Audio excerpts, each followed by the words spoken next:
Welcome back to another episode of North London Is. Just to remind you, you can find us on Spotify and Apple iTunes and all podcast platforms. I went to Spurs at Crystal Palace on Friday night to see top table in Tottenham.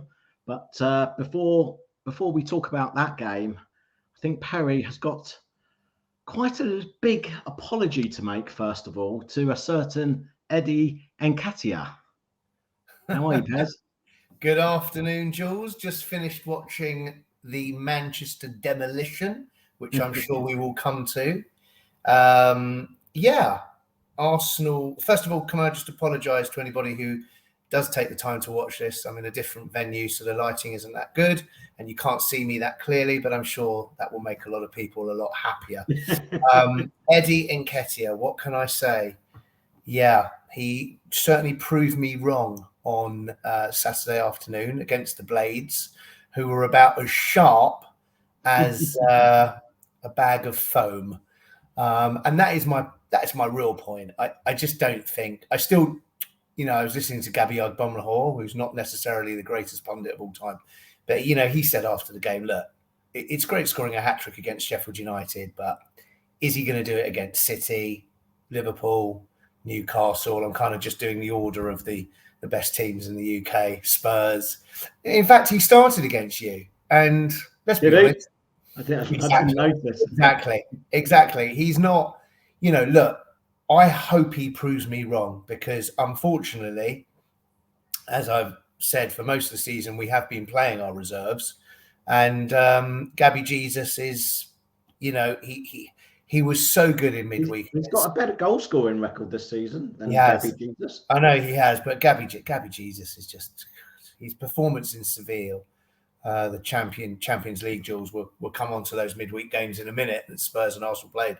But Gabby Jesus was outstanding. And the difference is, I think off the ball, Nketiah is not as good. But those 3 goals he scored yesterday were bloody good. And you know what? Look, Sheffield United were awful, but United struggled against them. Spurs, I think, also struggled.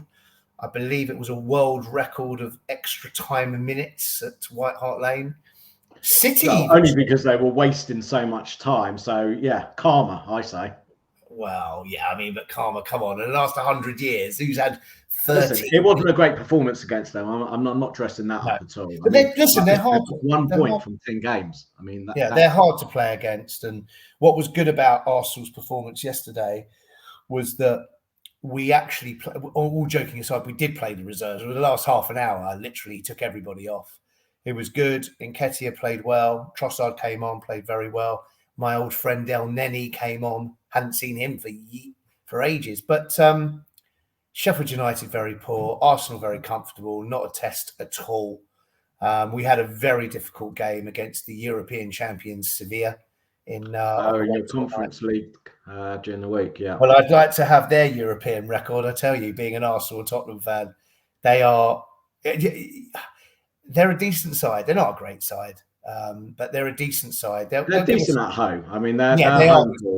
I hope that was the victory that takes us through to the next round. Yeah, so do I. I want you in the next round. The more games, the better.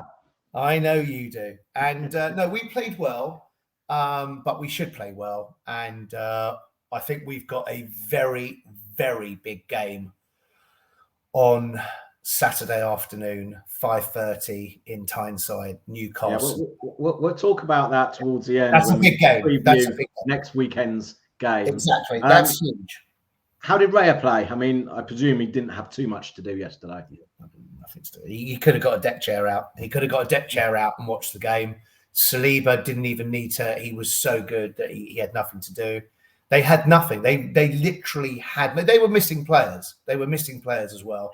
And I want to come on to that later on in the podcast about teams. It is so important that you've got your best players because I didn't even know any of their players. I mean, I knew a couple, but they were poor and they're going to go down. It doesn't matter if they change their manager. They are going to go down, unfortunately. And it was a good game for Arsenal to rest Odegaard. We rested Gabriel and it was a good game because we've got West Ham on Wednesday and then we've got Newcastle at 5:30 on Saturday. Then we've got Seville on the Tuesday, and then Burnley on the Saturday before the international break. And Spurs have got a world, after you moaning about playing Monday, Friday, I think you've got the longest gap of 10 days. I mean, it's funny.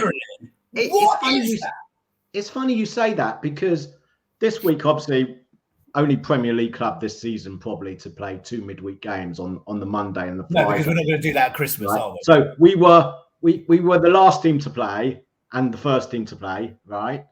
Next week they're giving us a bit of a break, but then we play Chelsea on the Monday night, right? Last game of the week that weekend, and then the first game of the next weekend, the 12:30 Saturday, we're playing. So yet again, 2 consecutive weeks with the European games. But you got no European games. You were so bad last year. You were so much of a laughing stock last year that basically you're like coasting, and it's very important. I've got to tell you, I think this is going to be a massive reason of why Spurs cannot blow top 4 now. I mean, we'll finish with Arsenal, so we'll move on to Spurs. I watched your game in its entirety on Friday night, and I've got to tell you, I wasn't overly impressed. I don't think you were either. I saw you went. I saw all your "We Are Top of the League" videos all over, which is great. No, but you know what? I think that's great that you do that, because you're with your boys, and there's nothing better than, do I want Tottenham to be top of the league? No. But there is nothing better in life than being with your children and your friends and your family at a football stadium in an away game, enjoying it, because that's what it's all about. Some you lose, some you win, and it's lovely seeing it. And, I don't want it to continue for you, as I'm sure you wouldn't want it to continue for me if I'm sitting there with my boys. But that's what it's all about. But going back to Spurs, first half, I thought you were very poor. I think they played well in terms of they got round Maddison, and Basuma had a poor game, and I think he was worried about the booking. I was impressed with Van de Ven, although Van de Ven is an interesting defender because he's very good. He's a big improvement, but he's reactionary. So he waits, and because he's got his pace, he's got the ability to do that. So he reminds me a little bit of like Sol Campbell and Kolo Touré. Please, don't use that name on this pod. Well, okay? Yeah, listen. It once, never half again. of this pod is about trophies, so I guess you don't like that. But being serious, he's very quick. I thought Crystal Palace in the second half were diabolical. I mean, and Roy Hodgson, actually, quite ballsy of him to come on after the game and say, look, we brought on the young players and they just weren't good enough. I thought Brandon Johnson made a good breakthrough, but it was all James Maddison, that goal. It was all. I'm talking about the second goal. The first goal, another lucky deflection. I mean, you say we got a deflection against you. I mean, it was poor defending, because if you look at his body, James Ward, is it James Ward? His body's in the wrong. Like, what is he doing? But Spurs, you've got a much better spine with Van de Ven. Van de Ven's key, because Romero still makes a little bit of mistakes, but he can wash up. Didn't think Basuma had a good game at all. No, I mean, as you say, I went, and I go to the home games with my boys. It's very rare that I manage to get them both tickets to an away game. So we don't go, the three of us, to many away games together. So that was really nice. I mean, though it's a London derby, getting to Selhurst Park from where I work on a Friday night, it's actually quicker to go to Southampton or Leicester away. Yeah, it's horrible. It's a nightmare. I mean, do you remember when Wimbledon played there? Yeah. I used to go there a lot when. It's horrible. It's not great. It's a horrible drive. Yeah. It's stop-start traffic over the Thames, and I prefer away games when you're on the motorway. At least you're moving, and but no, it was lovely, as you rightly say, sharing those moments, because it's not often, as a Spurs fan, you can sing that song, "We Are Top of the League." So it was nice to get it on video, put it on TikTok. We've got I only uploaded it yesterday. We've got nearly 10,000 views. But you know what? You know what's sad? There's some idiots on TikTok. You know, they know I'm there with my boys. Real negative, stupid comments. Get a life, basically. Just listen, I don't want any. Listen, you know, that's not, if it's a gooner, whatever it is. That's just, you know, that's if just people can't enjoy, you know, a father and sons, you know, enjoying themselves. That's what it's all about. You know, that says more about them than it does, I think, us. But as you say, first half I thought was poor. You know, wasn't a lot in it at all. I think the first goal, though it was a deflection, and obviously you've got your fair share of deflections this season, so you know it was quite unusual. But what I actually thought, we were applying a bit of pressure before that goal, and I felt potentially a goal was coming. And I thought, you know, Maddison did hit it quite hard. I mean, there was no real time for the defender to, you know, get his feet in order. But wow, the second goal, I think even you as a football lover, what a move that was. It was a good goal. Again, it was a lovely move. Again, but you know what, as a Spurs fan, and, you know, so many, even players say it, 2-0 is a dangerous scoreline, because though we were coasting and we never really went for the third, I didn't think, like we should. And I'm sure Big Ange had a go at them. I thought we did put our foot off, you know, off the pedal a little bit. And all it takes is one goal. And they got the one goal, which obviously should never have been allowed. You know, clear handball. And it took 5 minutes for them to come to that decision. That I want to come on to VAR. Yeah. You know, I mean, VAR, I've watched a few games this weekend. I mean, I thought the most diabolical decision was the one at Bournemouth, Burnley. It's terrible. You know, and I was watching it, and you saw the green line onside, and then they decided they wanted to have a look at it at a different angle, which the blue line came on for offside. No, it's and terrible. Then you had the Newcastle Wolves incident. It's terrible. The player kicked the ground first. No. It's absolutely terrible. But let's come back to that in a minute. I want to talk about Spurs. Yeah, I mean, I thought Van der Ven, as you said, did very well. His pace gets him out of trouble. He doesn't get into trouble that often, but you know he's like a Rolls Royce when he needs to be. He's getting, you know, as a result, I think Romero's playing a lot better, a lot more disciplined this season than he was last. And I don't think that's just down to Van der Ven. I think obviously Ange has coached him properly. But, you know, you ask me, do I think Spurs will win the league? And, you know, if our front 11, if there were no injuries, and obviously there's always injuries, we've got as good as any. But the problem is when one of our first 11 drops out, like you Doggy did, and Davis came in, the drop-off is incredible. And that's why... But this is my point. Let's go back into Banter City now, Jules. Did a little bit of research this week. Why have you got such a bad squad? You spent 212 million in the summer. Forget Kane. You got 100 million for him. Forget that for a minute. Because years ago, you sold Bale for 80 and you bought all those players. Your squad is deep. It might not be good, but it's deep. If you've got Basuma and Sarr, you're going to lose to the African nations, like we're going to lose. But you've still got Bentancur back. You've got Højbjerg. He plays for... You know, they haven't bought well, Spurs. They have now. I don't deny that. You know, they wasted whatever they wasted on Ndembele. You know, 50, 60 million. Can I ask you something just very quickly? I know this is going to bore. Where is he? I think he's gone to Galatasaray. You know, on loan. But let's put it this way, right? You've made the best start in your history, joint best start in your history, 1961.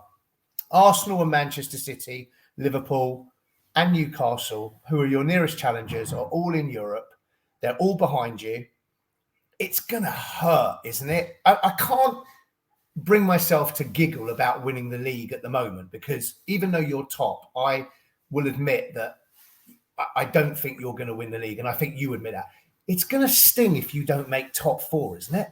Well, you know what? This actually makes me laugh, because all the pundits, and I actually recorded it, the first Monday Night Football of the season, right? Who did their league predictions and the top four, right? And then they did... What were you, like 8th, 9th? Right? We weren't in the top 6 of anyone. Neville, Carragher, anyone, any of the pundits. You know, Paul Merson, thought we would, could struggle to stay up, right? You even said if we lost Kane, and we've got it on the first pod, if we lost Kane, we would struggle.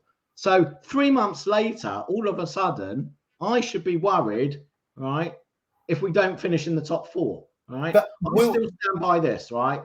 If we've started ridiculously well, more than any Spurs fan could have hoped for, right? And the good thing is, we're only 10 games into Ange's reign.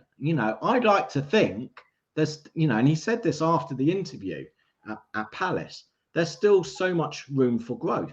And are you bottling it like you'll say, all the Spurs fans say Arsenal bottled it last year. We didn't win the league. You were top for 93% of the season.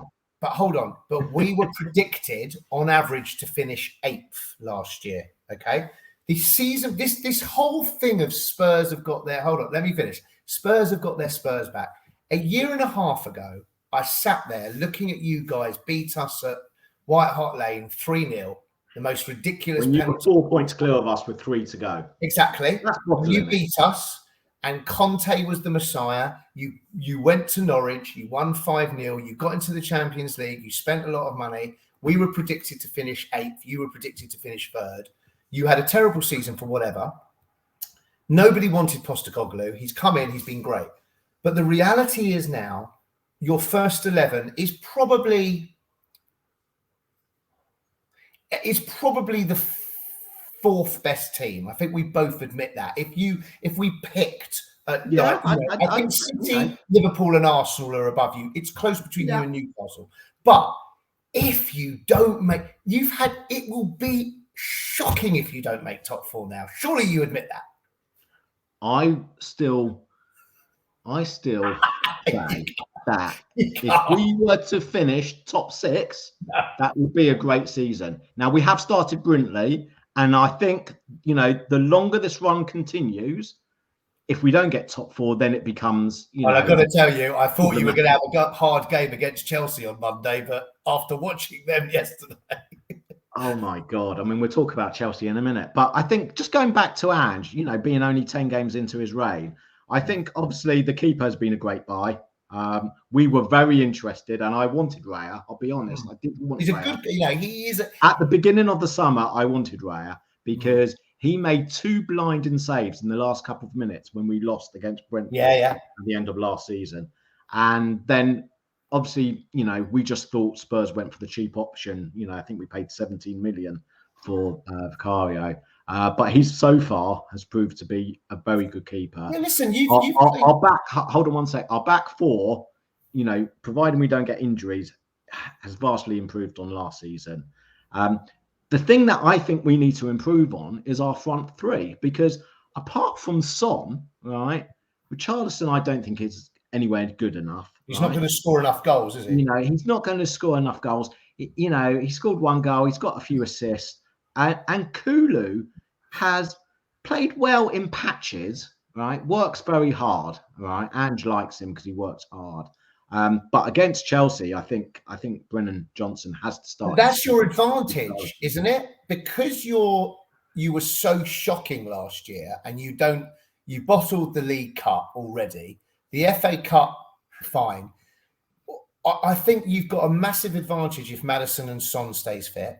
And your key players, forget Basuma, your key players are Van der Ven, Maddison by a mile, obviously, and Son. Is there, somebody said to me, is there a Asian Cup going on in January? I don't think there is. Somebody said there was. I don't know, but they always seem to, if there's a competition. No, I don't think because Tommy Assey's playing. But okay, so you're still sticking by the top 6 scenario, which I like. Far, until we get nearer potentially to the halfway stage, I'll be, listen. Well, I listened to Martin Keown, your old Gooner mate, and he said he thinks Spurs could well be top at Christmas because he's looked at the games. I have to say, you have got a slightly harder run. Listen, you were top at Christmas the year Leicester won the league. It doesn't mean too much. But the key to it all, and I really believe that, I believe it is going to be injuries. Yeah, 100%. Because even I looked at Manchester City today, I thought that was the best performance of the season by any team. They I thought it were was men v boys, wasn't it? they were outstanding. As bad as Man United are, and we can all slag Man United off, and it's lovely watching it because for 20 years they got it all with Alex Ferguson. That was shocking, but Manchester City were magnificent without probably the best player in the Premiership, Kevin De Bruyne. So think about when he comes back. I think had he been on the pitch today, they might have even scored 3 or 4 goals. If Spurs keep their players fit, they should. Listen, Bentancur came back on Friday night. Obviously, he only he was brilliant. You know, he's coming back from a sort of 8-month injury, so he's not going to start a game for a couple of weeks, I don't think. No. And you know, but he is very important. But you need him for when Basuma and Sarr go to Africa. You know, yeah. I mean, hopefully he'll be properly match fit by January. And we've got that. I mean, my worry is because of the way we play the high line. You know, if Romero or Van der Ven get injured and we rely on Dyer, you know, he hasn't got the pace. You know, he's good, you know, in the air and, you know, as a centre back, but not. Dyer's good if you're defending a lead. If you're defending a lead with like 1-0 with 10, 20 minutes to go. Well, if he has to come in, we're going to have to play a bit deeper. Well, you'll do that. So it changes the way Ange wants to play. If Maddison gets injured, we haven't really got that creativity. I mean, we've got, you know, I still think, and from the sounds of it, Ange still thinks there's a player in that Brian Gill. He seems to like him. I think he's a bit lightweight for the Premier League, but he's a little bit Fabio Vieira, mate. He's a little bit. You know, but he seems to like him. So that could be an option. I think what you're saying to yourself is that you've still got an incredible squad, and that if you didn't make top 4, it really would be an absolute blow up. Top six, I'll be pleased. Blow up. You know, if you get nearer to December and we're still top and still unbeaten, then I might start looking at the top 4. Well, funny enough, I just looked, and we're going to move on now. So we play before you, City play before you. Liverpool play before you next week. Yeah, and we have the pressure this week of playing the first on Friday night. We've got the pressure next week of playing the last. And you know, City are home to Bournemouth next week. So you expect them to win that. We've got City got Bournemouth, Liverpool Luton. Yeah, you expect Liverpool to win that in all due respect. And then the Arsenal reserves are going to Newcastle. Your game, I mean, obviously you're playing Newcastle at a great time. I mean, you know, Isaac is injured. They're playing you a few days before they travel to Dortmund. Without a game they now need something from because of their defeat. Without they're probably rest players. I mean, how many injuries? No, actually, we've both got. Unfortunately for Arsenal and Newcastle, there are going to be some big players missing that game. It looks like. I'm a big fan of that Isaac. I hope he doesn't play against us. No, he won't. I heard he's out for a few weeks. He's a good player. No, listen, I think I watched Newcastle Wolves last night. Disgusting decision again on Wang. VAR, horrific once again. The Spurs game, I hold my hands up. I think it was a handball from AU, who I thought had a shocking game. I mean, that's the thing, right? It goes totally unnoticed in the media because Spurs won. But had they equalised with that virtually the last shot when he skewed it, we would have been having a party, mate. We would have been having a party. We wouldn't have had a pod this week. But joking aside, you know, that would have been crucial. And it took 5 minutes. And you probably knew what was going on at home, right? Because Sky and they've got access. We didn't. To VAR. I have to tell you, we didn't know at all what was going on, right? We didn't. Well, how do you think those Burnley fans felt yesterday in Bournemouth? Oh, awful! That was like 5 or 6 minutes. But how can it be clear and obvious if it takes 5 or 6 minutes? The difference with that one is it was offside. The Burnley one, I think it was offside. I thought it was offside, right? You're 100% right. But when they showed the green line and onside, question marks have to be asked why they came to that conclusion. It's terrible. It's not good enough. It's ruining football, and I don't like it. I mean, I don't like it at all. I think next week's games are going to be quite interesting. I'll go for an early prediction. I still think, even though they are decimated at the moment, Chelsea with injuries, Still think they'll give you a game. It won't be as easy as a lot of the They people. hate us. It's like West Ham. It's their cup But final. you hate them. You hate them as well. We do hate them. And they've, let's be honest, Arsenal are obviously the biggest club in London, but they've probably gone above you in the last 20 years. So you're now third and you're trying to get up to second. Unfortunately, they are missing too many players, but you might be due a little bit of bad luck. So let's see that game. I'm going to go. Well, listen, it's Poch return, isn't it? So that's he going to looks add forlorn. I'm going to go for 1-1 in that game. I'm going to go for 1-1. I'm going to go for 1-1 in that game. Listen, I hate predicting Spurs games, but yeah, I'm not going to sit on the fence. I think I'm going to say 2-1 to Spurs. Yeah, I think we've got to win that. Newcastle Arsenal. Newcastle Arsenal is a tough one. What's your head saying, not your heart? I know what your heart's saying. Your heart's saying, I hope Jackie Milburn scores a hat-trick. I can't see Arsenal losing. I'm hoping for a draw. Yeah. Unfortunately, I also think we might draw. I think Arsenal and Spurs, though, might draw. I think City are going to crush Bournemouth and Liverpool are going to crush Luton. Yeah. And I'm interested to watch Aston Villa. I don't know who they've got next week. They've scored 3 goals now at home in every home game. Somebody just said on Twitter, is that true? That's incredible. Yeah, because they thumped Everton, they thumped Brighton. They got 6 against Brighton. Yeah, they're a good team. You know, they're a very good team at Villa Park. I'm not sure about their away record. Well, you've got them soon. You've got them. Yeah, we've got them at the Lane. It's going to be interesting. That's going to be a big game. And did you watch last night the player who I'd love Arsenal to sign? Is that Pedro Neto? He's got a bad hamstring, isn't he? Oh, that was sad because he was running through and you just sort of heard it pop as well on the telly, didn't you? He could be out for a long time. If that's a tear, if that's a big tear, he's going to be out for a while. Yeah. But listen. Unfortunately, Thomas Partey went to Ghana, plays 2 games, comes back. We haven't had Partey, Rice and Odegaard once this year, and we've only had Jesus, Saka and Martinelli once. And it is so frustrating as an Arsenal fan. For you, obviously, it's great for Spurs. It would be like you having no Son Maddison. And we haven't had Bentancur or Maddison, I mean, when they get together, I'm not sure the Premier League will be ready. Well, I think your key player in the midfield is still Basuma.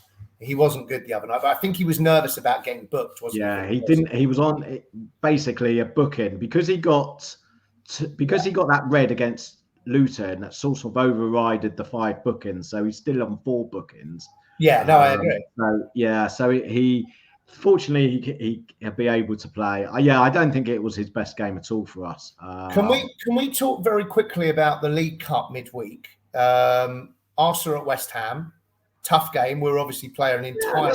It's important for your sort of size clubs to take these competitions seriously, and obviously you are. I mean, Arsenal, good luck, Liverpool, Man United, Newcastle. Mind you, Man City are out, aren't they? They got beaten by Newcastle. So Spurs, I know, obviously they bottled that one against Fulham, which I know you're upset about. I am. Listen, I don't deny it. I was very annoyed that evening. What did you think of Arsenal's European match against Sevilla? Did you watch any of it? I did.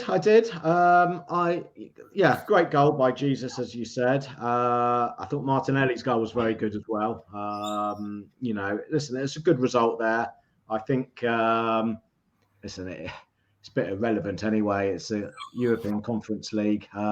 You'll get through. You'll rest players probably for the. Would you take winning the FA Cup now? Here we go.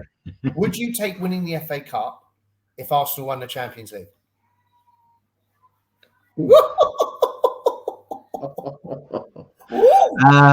Come back to me with that. I need a week to think about that. Would you take winning the league? Would you take winning the league if Arsenal won the Champions League? Come on. Yeah, all day. Of course you would. All day. Of course you would. All day. Get 13. There are certain supporters who hate Arsenal more than they love Spurs. It's horrible. Fortunately, I'm not one of those. Oh, I know some of them. And some of them are listening to this podcast. You know who at the end of the day, you've got to put your club before that. Yeah, no, listen, it's exciting. January, I think, is going to be very interesting. I think we've all got to buy. I think if you're up there first, second, third, fourth, fifth, you've got to buy. We are certainly going to buy. I think whoever Tony goes to will be very interesting. Yeah, I've heard that Tony. I've heard he wants to go to the Arsenal. Yeah, he does want to go to Arsenal, but you've got to remember, for every goal that Eddie Nketiah scores now, between now and December, it's unlikely we're going to buy him. If he goes, I mean, I don't know how. I mean, obviously, financial fair play has gone out the window because I don't know how you spent what you spent in the summer without financial fair play. I've heard certain rumours. They're watching you very closely with financial fair play. Well, those rumours must be if you spend another 65 million on Tony. Does financial fair play come in? All joking aside, I wanted to bring this up. I had a look at Spurs' accounts midweek. No, seriously, your stadium came to £1.2 billion. Yeah. Right? Arsenal Stadium. Sorry, I've got a little visitor here of a little dog. But your stadium came. I mean, surely is that allowed? No, I'm being serious. If you think about all the money you've spent on transfers and your stadium, you've got to finish in the top 4, haven't you? You can't give me this is going to be. I mean, it's one. We have got debt. The debt is billion. Long-term loans. Very clever of the club. How they've 100-year loans. 100 years. No, but listen, our stadium, right? Daniel Levy is a lot of things, but an idiot he is not, right? Our stadium, obviously with the pandemic, obviously it was closed, so we couldn't have any revenue. It is reaping fortunes from the NFL, concerts, Yeah. Listen, Arsenal... And the interest that they're paying on the loan each year is quite minimal. It's very serviceable. Listen, it's done over... You've got a mortgage over 25 years with 3 banks. The point I'm saying is, at £1.2 billion, the money you spend, come on, stop being this. It's like it's going to be like an underdog story, like Leicester. I mean, come on. Arteta spent over 600 million since taking over. All right, Arteta, yeah, but that's not as much as Chelsea or City or United. If he had won the league, like you said last week, that you finishing in the top 4, which was one of the greatest things I've ever heard, would be a bigger achievement than Leicester. But I'll tell you why I said that, and I should have explained this because I've had a lot of comments this week. I know you have. Right. In the summer of 2015, right, the Premier League total spend was 870 million. Yeah. Right? Last summer just gone, right, was 2.36 billion. The Premier League is so competitive, so much harder, right? And Leicester spent more than Spurs that summer of 2015, I have you know. We bought Peter Cech. That's all we did. I think was that the summer after? I'm not sure. All we did. But listen, Spurs with their £1.2 billion spend stadium, they've got to finish in the top 4 this season. I tell you what, joking aside, right? Joking aside, what is funny is, and I think it's disgusting, I think you'll agree with this, is there's very strong possibility that Everton are going to get 12 points deducted, right? One charge. Man City have had 115 charges, and there's no talk of any points deduction. But let me sum that up, Jules. But Jules, look at their penalty today. Arsenal have had incidences like that in the last 2 years when we've been going for 4th against you and trying to win the title last year. Not one, although we have had a few penalties this season, thank the Lord. Not one time, and City get that. And Rodri dived. He dived. I know it was a penalty. But he dived. Come on. It's just not on. If Everton get done, they should take it all the way to the court of arbitration, because it will be diabolical. I want City out. I want them out. I want us to get the league title last. So next week we've got your games on the Monday. So I guess we'll be doing the podcast on the Tuesday. We'll be doing the podcast late on that Monday night after hopefully a Spurs victory against Poch's Chelsea. So come on, you Chelsea. But I will leave you because we've got to wrap things up now. But talking about penalties, do you know who the only Premier League club not to get a penalty yet this season? I would imagine it's the only Premiership club in the top 6 that's had the most shots against them this season. Do you know who that is? Spurs are the only team not to have got to over penalty. 137 shots against you in 10 games. I'm being serious. Yeah, but we've had the most shots. All right, we've had. You have had the most shots, but you've also had the most shots against you. Can you keep that going? That's the way Ange plays. It's Ange ball. I'm loving Big Ange instead. Got to win the top 4 race, haven't you, this year? It would be awful. I look forward to battling it out with you next week. Have a good week. Just to remind you, we are on all the socials: Twitter, Facebook, Instagram, TikTok. YouTube. No negative comments, though, please, on TikTok. No. We're also on YouTube, so you can watch us if it's easier for you. And please, tell your friends, tell your family, share it, download it, talk about it. We love doing it, but we need you to share it and get the word out there. It's all of that, Jules. Have a good week, everyone. Have a good week.